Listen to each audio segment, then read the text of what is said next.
we got another here on the more optimistic outlook, which is the Patriots offense, Chris. Fireworks in this one. And not just fireworks, because we've seen Drake Maye throwing the ball down the field all year, but the rookie class getting involved in the fireworks in a game where they finally get Kyle Williams involved, and they said, you know what? At some point, we have to trust Travion Henderson. That's right. And I think, there's nothing that I'm going to sit here and go, ooh, this is special what they did. The thing I'll say about the New England Patriots, right? Nothing special, just good play calling, good play call sequencing, and great execution. And when you got some ballers on your football team, that can be enough at times, right? I didn't come away going, oh my gosh, Josh McDaniels did this. Oh my gosh, they designed that. Ooh, they really did it. No, they always have a well thought out smart attack. Again, I played for Josh. I worked for Josh. I know how he works. There's nothing that gets done without deep thought and reason, right? But it wasn't like I sat here and went, ooh, this is the most creative thing in the world. Yeah. There's to a degree here where, again, I don't think he's unveiled his full offense yet with Drake Maye. I think they still are a little bit, for lack of a better way to say it, managing him, knowing he's still young, knowing he might take a chance like he did in the end zone the one time and throw a ball because he's got incredible talent, right? So I think they're slowly bringing him along that way. And within that, they run the ball, they throw good screens, they're good at that, and then they're aggressive. And I think within that, if you just call the right plays the right way and protect your quarterback, who's got, of course, big-time talent too, the rest will kind of present itself. And I can think, in the bottom line, that's really would be my basic, headline breakdown of the football game there. Well, let's get into the three big plays here. And we want to start with the Kyle Williams touchdown. This was one of your draft crushes, Chris. Kyle Williams with a 72-yard receiving touchdown at the end of the first quarter. Patriots are down 7-0 here, and this is a big shot play on a 1st and 10. Big shot play, and again, this is where it proves my point, right? And if we can, after it rebracks, just pause it at the start of the snap so I can explain everything here. So, one, the play is play action, 2-man route, crossers, right? Okay, that's all it is. There's a blitz by Tampa. He knows it's Todd Bowles. If I play 21 personnel or whatever, he's probably going to put 5 men at the line of scrimmage, right? And that'll leave us in some opportunities where there'll be holes in some zone, or if they play man, can our guy beat their guy, right? So they bring 5. They end up really bringing 6 because the guy that covers the running back sees him blocking and then goes, I'm going to blitz now, right? Green dog, whatever you want to call it. Right. So within that, and then you have on your left, Kyle Williams, number 18, rookie Benjamin Morrison, right, from Notre Dame playing him. And then on the right, we had Mac Hollins there with McCollum on him playing man-to-man. Now, the one thing I'll say here, right, and I'm gonna stand up for a second just to show everybody. I can't stand up. I forgot. I'm connected to my ear too. McCollum here, I don't know if he's supposed to see this crosser and stop and help out. Because Antoine Winfield in the deep middle, he cuts the crosser for Mac Hollins. Now, there's a part of me that thinks he's supposed to see this combination and stop and help out and here. Let him go. And let him go. Pass him to the safety. Exactly right. So, but he was late to see it. The coverage isn't horrible, but Benjamin Morrison can't run with Kyle Williams. No. And Drake Maye, with pressure bearing down on him, he makes a really a baller throw because it was tight. It wasn't like he was wide open. And Benjamin Morrison kind of got stuck in like, wait, I think I can undercut him and maybe make a play on the ball. But Drake threw a perfect ball, and Kyle pulled away with it from him at the last second. And then, boom, there you go.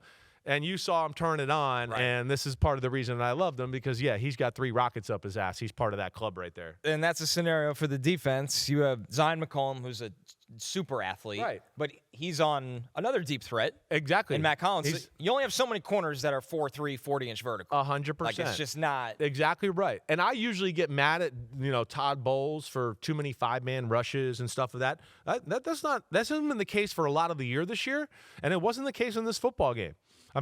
He played it right that way. So, it was not like, he sold out to stop the run. I'm sure he knew, like, man, they make some big plays in the pass game. Every game, Drake Maye is like 17 completions for almost 300 yards. So that tells you he's pushing the ball down the field. And he didn't overdo it playing the run that way. But, again, like we said, it doesn't take much. New England has the type of talent and the coaching to go along with it right now where they can find ways, even through simplicity, to get big plays because of their talent and their coaching. Well, that's what I was going to follow up with. When you look at New England's offense and how explosive they are over the top now, and we see that there where they had a single high safety, do you have to almost sit in a two shell against them, or do you think they could do enough underneath that that's not really an answer? I think you got to be careful, right? Now, they haven't got into Tom Brady, surgical Wes Welker, Julian Edelman part of the Drake Maye offense. Like, to me, again, I think that's where it's coming. I think, like, they're a group up there. Even my son said this. Like, what? I mean, did they see what Travion Henderson did? Why didn't they play him more, right? I've heard a lot of that. And, Kyle Williams, what are they going to play him more? I mean, what's going on there, Dad? I'm like, this is a group up there in Vrabel and McDaniels. It's like, if you make one mistake, they just go, well, I don't know. We can trust them. They don't play that. They're not going to let, like, he's got really good talent, but 2 or 3 times a game on a third down, he messes up. Like, that's how you lose a freaking football game. Yeah. So they're not going to put that to chance. They're going to go, wait, the guy that we're going to put in there might not be as talented as Travion or Kyle Williams, but we know he's going to be in the right place, and the talent isn't so much less than that we're like, oh, my gosh, we're actually hurting ourselves by doing that, right? And Travion had some penalties earlier in the year, exactly, and that's when they started to not phase him out, but they leaned on a veteran. They went away. He needs to. You got to learn a little bit more. We got to fix him in pass protection a little bit. I'm sure there was a few routes where he had an option route and he took the wrong option, and they were like, okay, he's not in the trust tree yet. Let's keep working with him, and we'll get him there, and I think we're getting there right now. Yeah, as seen in this game, we have 2 monster Travion Henderson runs to break down, both in the second half. The first one, the 55-yarder, 14. This is very early in the second half. New England is now up 14-10. It's a 1st and 10 right around the half-field marker here, Chris. Well, this was just so special about their touchdown before the half because they pulled the old New England double-double, right? They score before the half. They get the ball to start the third quarter. They score again, and you're like, oh, crap. We were the Bucs, and we were winning 10-7, and now we're down 21-10. This is old-fashioned. This is what Josh McDaniels calls 34 gap. 34 gap, it's your doubles play, right? And see if we can pause it again at the start, guys, just to help me there. That would be the best way to do it. But here it is, right? Oops, and I just pushed the whole table away. We're good. Keep it going. All right, so here it is. Like, it's double by the right guard and right tackle onto 95. It's double on the center and the left guard onto Vita Vea. And then whoever has the best angle, one of those guys is going to, as we move the double team, one of us is going to release and get to the backer, right? And at first, 98, Nelson was in between these two guys here, Mac Hollins and Hunter Henry, right? So they were going to double him too, right, and then move to the next guy. But it changed. When 98 moved in, they have to make a call. So now he had to take him one-on-one, and then Mac Hollins had to get in here and dig the guy out a little bit. But it was just get off the ball. Let's not be overcomplicated. Again, this is a Bucs defense that we know is good and has got some stout, big-time run stuffers and all that. And they block it up the right way to where they get hat on hat, and sometimes it's all you need for a guy with 3 rockets up his ass like Travion Henderson. Mac Hollins probably got away with a hold onto 23, right? He was real slick with it, but nonetheless, there was a hole there, and there was going to be significant yardage regardless. And, yeah, again, New England doesn't waste plays.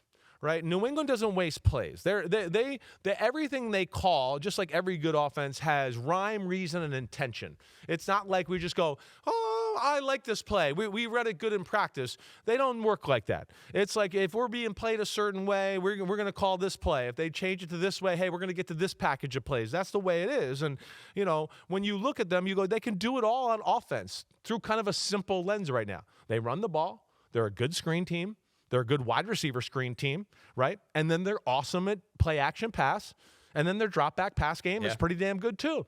A team like the opposite of Buffalo, they make you defend every square inch of the football field, and they know how to feature some guys in times, depending on the game or whatever they got to do. Okay, you want to take away our big plays? We have Stephon Diggs to work the underneath and the intermediate stuff, and now we'll just surgically destroy you. Oh, you want to take that away? Well, we'll take a shot down the right sideline to Mac Hollins. He's man-to-man. Our guy can throw it deep, and our guys can run by you. They'll do it, right? So they don't leave any part of the field, they don't void any part of the field. Every blade of grass. Right, exactly right.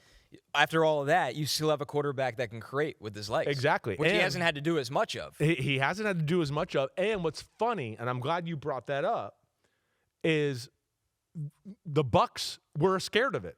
So there's another thing that you have to worry about. Now it's third down. I got to worry about all these weapons and their offensive Josh McDaniels. And Todd Bowles rushed 3 a few times because he was probably like, wait, I can't cover everybody and have a quarterback spy with a 4-man rush. So we're going to rush 3. And I'm going to have a quarterback spy. And that, to me, was another thing. I was going, man, Drake Maye has gotten to the point here now where he's running so good. Teams are looking at it going, we got to take it away on 3rd and 7. That's a true aspect of their offense. And, man, they're tough to defend right now in New England. Yo. Thanks for watching, homies. We are now in the NFL season here on Chris Simms Unbuttoned. Hit subscribe to get our weekly picks, game recaps, film deep dives, and much, much more. Thanks again for watching. Subscribe, rate, review. Peace out. You know where to find us.